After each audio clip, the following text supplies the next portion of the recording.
जी बिस्मिल्लाहिर्रहमानिर्रहीम। अस्सलाम वालेकुम स्टूडेंट्स, आज हमारा लेक्चर है लेक्चर नंबर 24 टैक्स का। जी हमने टैक्स क्रेडिट स्टार्ट किया था और टैक्स क्रेडिट्स में हमने दो चीज़ें डिस्कस की, फुल टाइम टीचर अलाउंस या रिसर्चर अलाउंस भी कहते हैं इसको, ठीक है। और सेकंड हमने डिस्कस किया फॉरेन टैक्स क्रेडिट, ठीक है। ये दो चीज़ें हमने डिस्कस की। इसके लिए मैंने आपको क्वेश्चन दिए थे, तो क्वेश्चन नंबर 1 देख लीजिए। क्वेश्चन नंबर 1 है, Mr. Bilal is full-time teacher of a recognized university.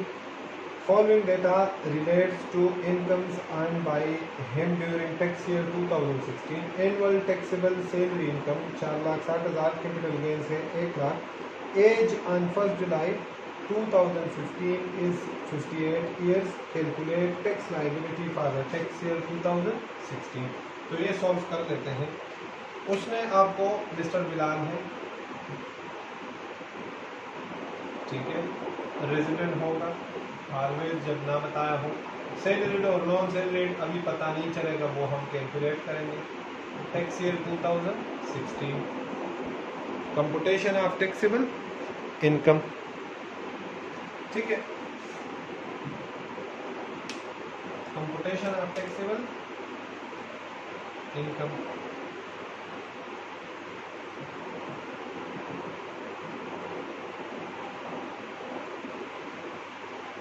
जी ये हम कर लेते हैं। उन्होंने आपको इनकम फ्रॉम सैलरी दी हुई है, इनकम फ्रॉम सैलरी है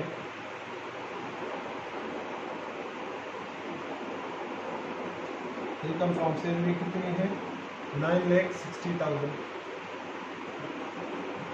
और इनकम फ्रॉम कैपिटल गेन्स मैंने कहा था जब सेक्शन ना बताया हो, साथ पता ना चले तो हमेशा सेक्शन 27 ये वाले इनकम फ्रॉम कैपिटल गेन्स दे देते हैं।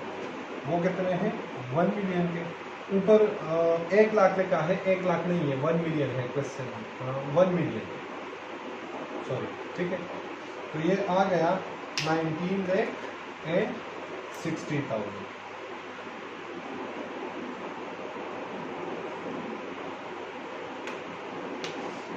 कितना आ गया टैक्सेबल इनकम 19,60,000, ठीक होगा। अच्छा, अगर डिडक्टेबल अलाउंस ना हो तो इसी को हम कहते हैं टैक्सेबल इनकम, ठीक है। जब डिडक्टेबल अलाउंस होंगे तो इसको फिर हम कहेंगे टोटल इनकम। समझ में आ रही बात जी। ये हमारे पास आ गया। अब इसके ऊपर हम टैक्स लायबिलिटी कैलकुलेट करते हैं। तो टैक्स लायबिलिटी कैलकुलेट करने के लिए पहले आपको सैलरीड और नॉन सैलरीड, तो income from salary divided by taxable income, तो लेस देन 75% आएगा, तो ये है नॉन सैलरी। नॉन सैलरी के रेट्स में देख ले, टैक्स ऑन रुपीज 9,60,000, ठीक है। ये कौन से स्लैब में फॉल कर रहा है, टैक्स ऑन रुपीज 12 लाख में फॉल कर रहे हैं। ये रेट्स थोड़े से कंफर्म कर लीजिएगा, मेरे पास 1 मिनट में देखता हूँ।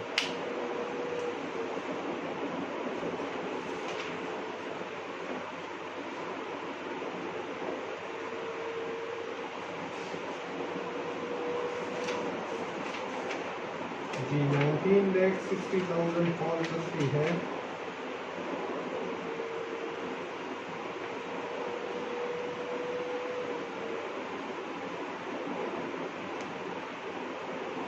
$19,60,000। आप देख लीजिए तो ये फॉल करती है स्लैब नंबर 4 में, ठीक है। Tax on rupees 18 lakh, tax on rupees कितना है 18 लाख, ठीक है।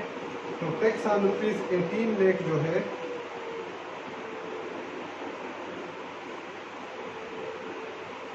टैक्स ऑन रुपीज 18 लाख, ठीक है। आगे देखें,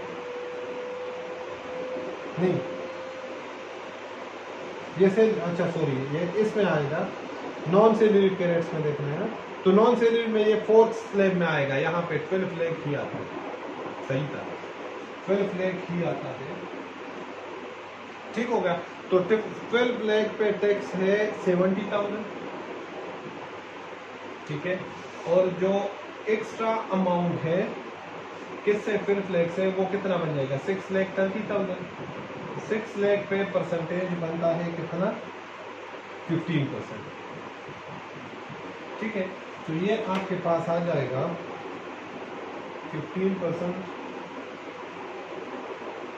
नहीं सॉरी, ये सॉरी यार, 7,60,000 इंटू 15%, तो इस पे आ जाएगा टैक्स 1,14,000। दोनों को ऐड कर दें तो आपके पास आ जाएगा 1,52,000। अब देखिए यहाँ पे मैंने आपको कहा था टैक्स क्रेडिट्स लेस करने हैं। कौन से वाला?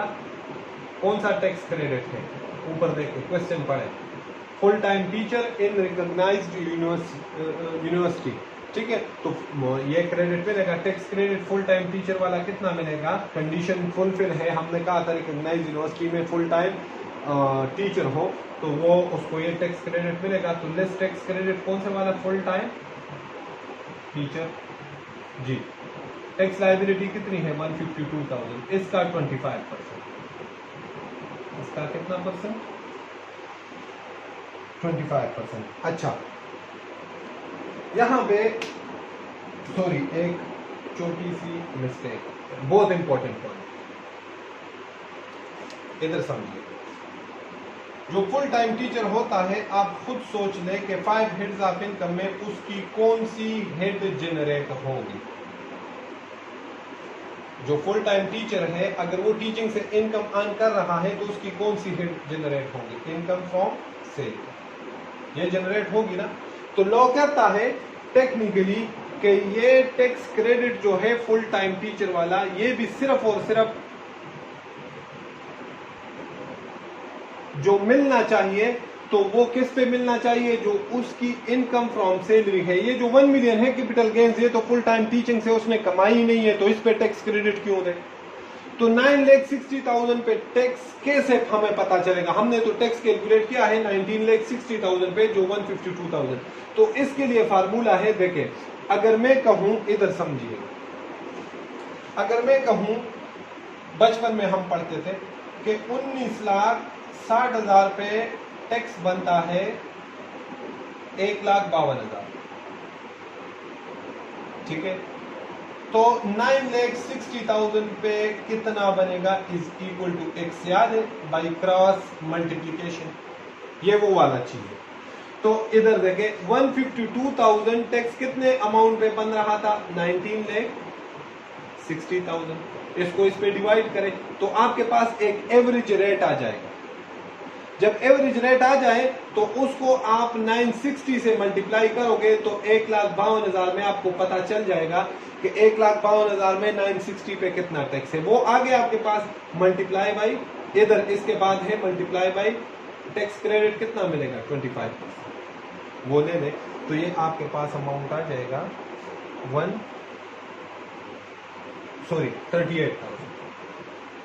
कितना अमाउंट आ जाएगा? 38,000। 38,000 इसको में से लेस करें तो ये आपके पास आ जाएगी टैक्स लाइन। ठीक है, और कितनी आ जाएगी? 1,04,000। समझ में आ रही बात? ये था क्वेश्चन नंबर 1। क्वेश्चन नंबर 2 देख लें। क्वेश्चन नंबर 2 में है, mister B has disclose the following income for the tax year. Taxable salary as full time teacher from an approved non profit taxable other sources 6 lakh. तो ये तो आसान है, same उसी सेम बिल्कुल सेम टू सेम इसी तरह से सॉल्व करना। ठीक है जी, अब हम अगले टॉपिक पे चलते हैं जो टैक्स क्रेडिट्स ही है, लेकिन उसको नाम दिया गया है एवरेज रिलीफ्स। उसको नाम क्या किया गया है? Average reliefs. अच्छा, एवरेज रिलीफ्स के लिए मैं आपको समझाता हूं। एवरेज रिलीफ्स आप पहले समझिएगा, ठीक है? आपने कुछ भी नहीं करना, आपने क्वेश्चन भी सॉल्व करना हो तो आपने एक अमाउंट साइड पे करनी है, लोअर अमाउंट।